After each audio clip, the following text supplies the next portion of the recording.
8 और चैप्टर का नाम है इशू ऑफ शेयर।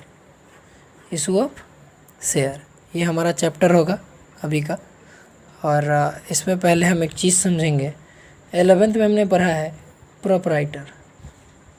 प्रोप्राइटर, जहाँ हमने देखा था एक व्यक्ति कंपनी को अकेला चलाता है। 12th में हमने पार्टनरशिप पढ़ा है। पार्टनरशिप में क्या होता है, 2 या 2 से अधिक व्यक्ति होते हैं जो बिजनेसेस को चलाते हैं। लेकिन जब प्रोप्राइटर हो गया, पार्टनरशिप हो गया, लेकिन यहाँ पे होता क्या है कि जब इन पार्टनर्स से बिज़नेस नहीं संभल पाता है, तब ये एक चीज़ का क्रिएशन करते हैं जिसको बोलते हैं कंपनी। और अभी हमको पढ़ना है इसी के बारे में। ये होती है तब एक क्रिएशन होता है, इसको बोलते हैं कंपनी। और अभी हमको कंपनी के बारे में पढ़ना है। तो आइए टॉपिक शुरू करते हैं। पहला पॉइंट है हमारा फीचर्स ऑफ कंपनी। कंपनी की क्या क्या फीचर्स होती हैं? तो कंपनी की पहली फीचर्स होती है separate legal entity. Separate legal entity. Separate legal entity का मतलब होता है हर एक पार्टनर का, हर एक मालिक का, ओनर का अपना अपना अलग अलग एक पहचान होता है। मतलब अगर कोई कंपनी आपके साथ धोखाधड़ी करती है तो आप कंपनी पर केस कर सकते हैं, उस कंपनी को ख़त्म कर सकते हैं, ना कि उसके ओनर्स को। उसके ऊपर आप कुछ नहीं कर सकते। परपेचुअल एग्जिस्टेंस दूसरा होता है परपेचुअल एग्जिस्टेंस। परपेचुअल एग्जिस्टेंस का मतलब होता है, हमने देखा था प्रोप्राइटरशिप बिजनेस में कि अगर ये ओनर डेथ कर जाता है, इसकी डेथ हो जाती है, तो कंपनी बंद हो जाती थी। यहाँ पे हमने देखा कि 3 पार्टनर थे कंपनी के और तीनों पार्टनर या तो रिटायर हो गए या इनका डेथ हो गया। तो रिटायरमेंट और डेथ दोनों ही केस में क्या होता था, कंपनियां बंद हो जाती थी। लेकिन यहाँ पे परफेक्चुअल एग्जिस्टेंस कहने का मतलब ये है कि अगर इसके ओनर, सभी के सभी ओनर मर जाते हैं, उनका डेथ हो जाता है या फिर वो रिटायर हो जाते हैं, उसके बावजूद कंपनी बंद नहीं होगी, कंपनी चलती रहेगी। तीसरा होता है लिमिटेड लायबिलिटीज़। तीसरा होता है लिमिटेड लायबिलिटीज़, यानी इनके जो लायबिलिटी होती है वो लिमिटेड होती है। यहाँ हमने देखा था कि लायबिलिटी अनलिमिटेड है, यहाँ पे देखा अनलिमिटेड लायबिलिटी है। मतलब अगर कभी कंपनी को बंद करने की नौबत आ गई तो वहाँ पे क्या होगा, पार्टनरशिप वगैरह में कि मालिकों को घर से पैसा ला करके देने होंगे। लेकिन यहाँ पे लिमिटेड होती है, जितना देना है वही होगा, उसके ज़्यादा नहीं देना है उसे। एक होता है कॉमन सील। कॉमन सील का मतलब होता है, सिंपल भाषा में बोले तो, signature of company.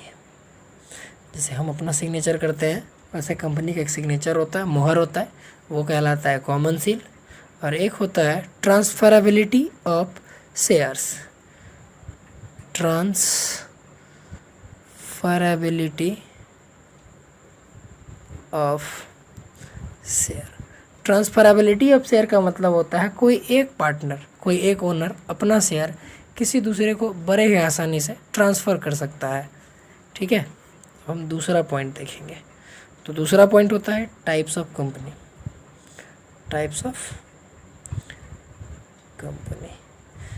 Of company में जनरली 3 तरह की कंपनियां होती हैं। पहली कंपनी वो जो अनलिमिटेड कंपनी होती है, अनलिमिटेड कंपनी। अब अनलिमिटेड कंपनी होती क्या है, तो where the member has unlimited liability.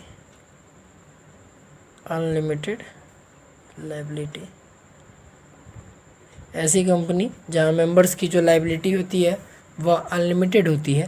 लेकिन एक चीज़ आपको बताता चलो, नोट में हम नोट रखेंगे एक, उसमें होगा क्या, ऐसा है practically practically not in existent, not in exist, not in existence in India. Normally देखें तो इंडिया में इस तरह की कंपनी नहीं पाई जाती है, नहीं है, एग्जिस्ट नहीं करती है। इसी में दूसरे टाइप्स की कंपनी होती है, इसका नाम है limited, limited by, limited by guarantee. Limited by guarantee, limited by guarantee का मतलब होता है वेयर द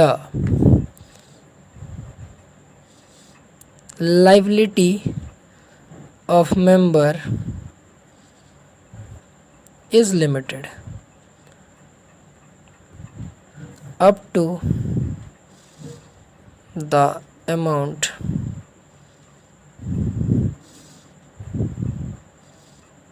guarantee given।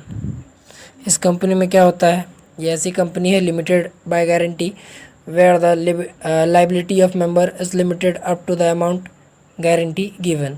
इसमें क्या होता है कि उतने ही पैसे पेड करने होते हैं जितनी की लिमिटेड गारंटी दी गई होती है। क्या होता है, जब एक बिज़नेस को एस्टेब्लिश किया जाता है तो एक चीज़ होता है MOA, आपने पढ़ा होगा, इसे कहा जाता है मेमोरेंडम ऑफ एसोसिएशंस। इसमें क्या होता है, कंपनी अपने सारे एसेट्स, लाइबिलिटीज़, इन सभी चीज़ों को इंक्लूड करती है और दर्शाती है। मान के चलिए 3 पार्टनर हैं A, B और C। A को बोला गया 5 लाख, B 2 लाख, C 1 लाख। अगर ऐसा कहा गया है तो जब इस टाइप की कंपनियां बंद होंगी और बंद होने के टाइम में क्या होगा, जितनी लायबिलिटी इन्हें दी गई है ये उतना ही पे करेंगे, इससे ज़्यादा ये पे नहीं करेंगे, इससे ज़्यादा इन्हें पे नहीं करना है। अब आते हैं आगे के टॉपिक पे। अगला टॉपिक है, अगला कंपनी का नाम है हमारा लिमिटेड बाय शेयर। ये आपको पढ़ना है। इससे पहले आपने 2 कंपनीज़ के बारे में पढ़ा, एक अनलिमिटेड कंपनी, दूसरा लिमिटेड बाय गारंटी। ये दोनों एग्जिस्ट नहीं करते हैं। पढ़ना हमें ये होता है।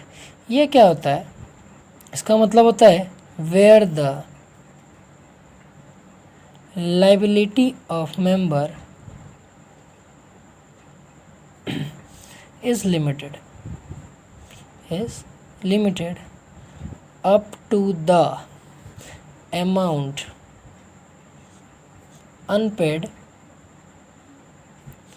portion of share। इसका मतलब होता है कि अगर किसी कंपनी ने कोई शेयर इशू करा है, मान कर चलिए कि एक शेयर का दाम है 10 रुपये, इसमें से रामलाल ने 8 रुपये पेड कर दिए, 2 रुपये बच गए रिमेन। अब कंपनी अगर पैसे मांगेगी सिर्फ इसके आधार पर मांगेगी। क्या कहता है, where the liability of member is limited up to the amount unpaid portion of the share. Share का ऐसा हिस्सा जो पेड नहीं किया गया है उसके बारे में बात होती है। और जनरली आपको इस पूरे चैप्टर में, यानी कंपनी चैप्टर में, इस ऑफ शेयर में, सिर्फ इसी कंपनी के बारे में आपको पढ़ना है। ये कंपनी 2 तरह की होती है। पहली होती है पब्लिक कंपनी,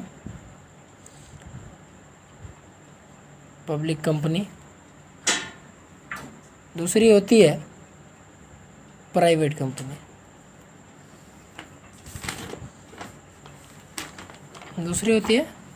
कंपनी। दो तरह की कंपनी पढ़नी होती है, एक प्राइवेट और एक पब्लिक कंपनी। अब यहाँ पे हम एक चीज़ देखेंगे, हमारा तीसरा पॉइंट जो होगा, हमें एक टेबल बनाना होगा। टेबल में हम क्या डालेंगे, एक हमारा बेसिक डालेंगे, एक यहाँ पे होगा हमारा प्राइवेट कंपनी, एक यहाँ पे होगा पब्लिक कंपनी। बेसिक यहाँ पे होगा प्राइवेट, यहाँ पे होगा पब्लिक। बेसिक क्या होता है, पेड अप कैपिटल, पूंजी कितनी होनी चाहिए इन दोनों बिजनेसेस को शुरू करने के लिए। पूंजी क्या होनी चाहिए इन दोनों बिजनेस को शुरू करने के लिए, तो प्राइवेट कंपनी को शुरू करने के लिए कम से कम हमें 1,00,000 की आवश्यकता होती है, 1,00,000 रुपये चाहिए, और वहीं पे पब्लिक कंपनी को स्टार्ट करने के लिए हमें कम से कम 5,00,000 रुपये चाहिए। प्राइवेट को स्टार्ट करने के लिए 1,00,000 रुपये चाहिए और पब्लिक को स्टार्ट करने के लिए कम से कम 5,00,000 रुपये चाहिए। दूसरा होता है मेंबर, यानी मेंबर की बात करें तो बोला जाता है मालिक। मालिक कितने होने चाहिए? तो इसमें मिनिमम 2 लोग होंगे, मिनिमम टू पर्सन्स, और मैक्सिमम 50%, यानी कम से कम 2 लोग और ज़्यादा से ज़्यादा 50 लोग इसके मालिक बन सकते हैं। दूसरी तरफ इधर बात करें तो इसका होगा मिनिमम 7% और मैक्सिमम अनलिमिटेड, आप जितना चाहें उतना जोड़ सकते हैं। और इसमें तीसरा होता है डायरेक्टर्स, इसको आम भाषा में नौकर बोल सकते हैं आप। मेंबर्स को मालिक, डायरेक्टर को नौकर, इनका काम होता है कंपनी को सुचारू रूप से चलाना, देखना। तो डायरेक्टर की बात करें तो मिनिमम 2% और इसमें मिनिमम 3%। एक आखिरी होता है ट्रांसफरेबिलिटी ऑफ शेयर,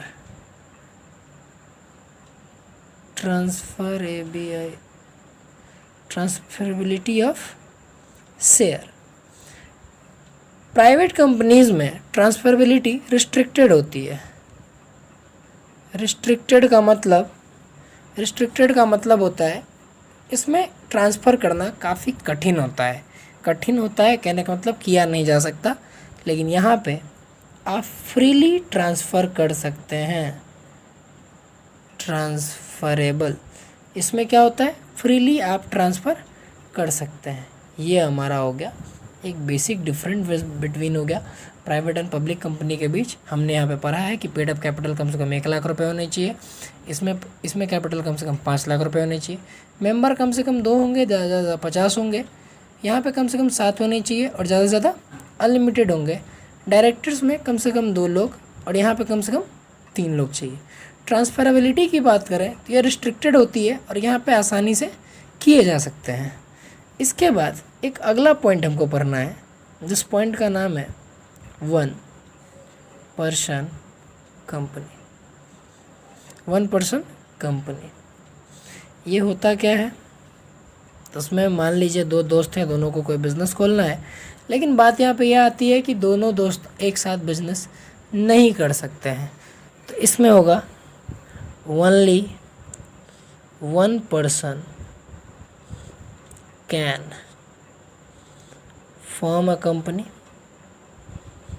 यानी सिर्फ एक आदमी कंपनी को स्टार्ट कर सकता है।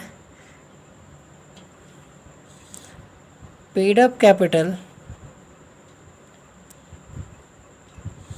मिनिमम 1,00,000 रुपये होने चाहिए। इसके बाद डायरेक्टर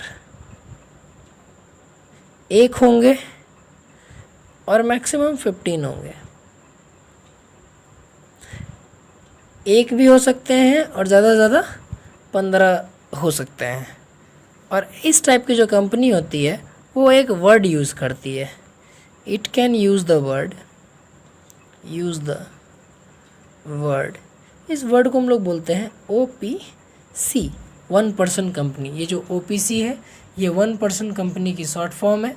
इसे इस टाइप की कंपनियां क्या करती हैं? इस्तेमाल करती हैं। अब इस चैप्टर के सबसे मेन टॉपिक पे आते हैं।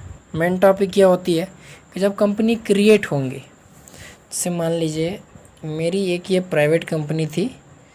अब मेरे दिमाग में एक बात आई कि इसको मुझे ऑल ओवर इंडिया में सक्सेड कराना है, ऑल ओवर इंडिया में चलाना है, यानी ज़्यादा बड़ा कंपनी, ज़्यादा बड़ा पैसा। तो मान लीजिए मेरे पार्टनर थे ABC, इसने 1 करोड़ दिए, इसने 2 करोड़ दिए, इसने 4 करोड़ दे दिए।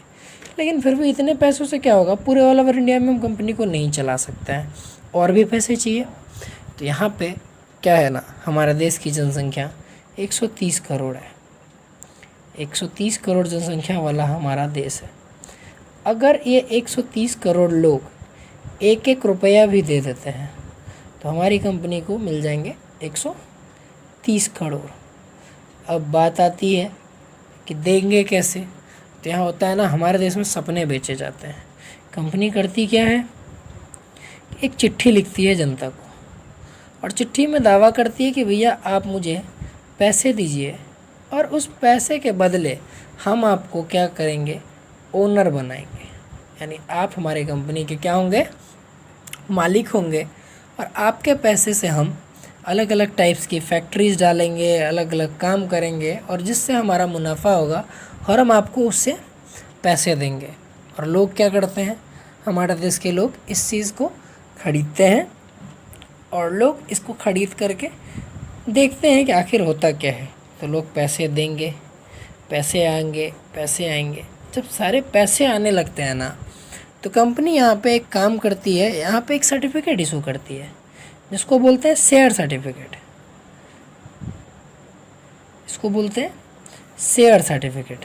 जब आप किसी भी कंपनी के शेयर को खरीदते हैं तो खरीदने के बाद कंपनी एक सर्टिफिकेट देती है जिसको हम लोग बोलते हैं शेयर सर्टिफिकेट, और इसी को बोलते हैं हम लोग इशू ऑफ शेयर। यही होता है हमारा इशू ऑफ शेयर। जब कंपनी आपको देती है शेयर सर्टिफिकेट, इसी को बोलते हैं हम लोग इशू ऑफ शेयर। अब मान लो एक चीज़ हम मान लेते हैं, मान लो कि एक कोई शेयर है जिसका दाम है मात्र 10 रुपये। 10 रुपये का शेयर है। अब कंपनी इसको इंस्टॉलमेंट पे भी ले सकती है। कंपनी कैसे लेगी, इंस्टॉलमेंट पे ले सकती है।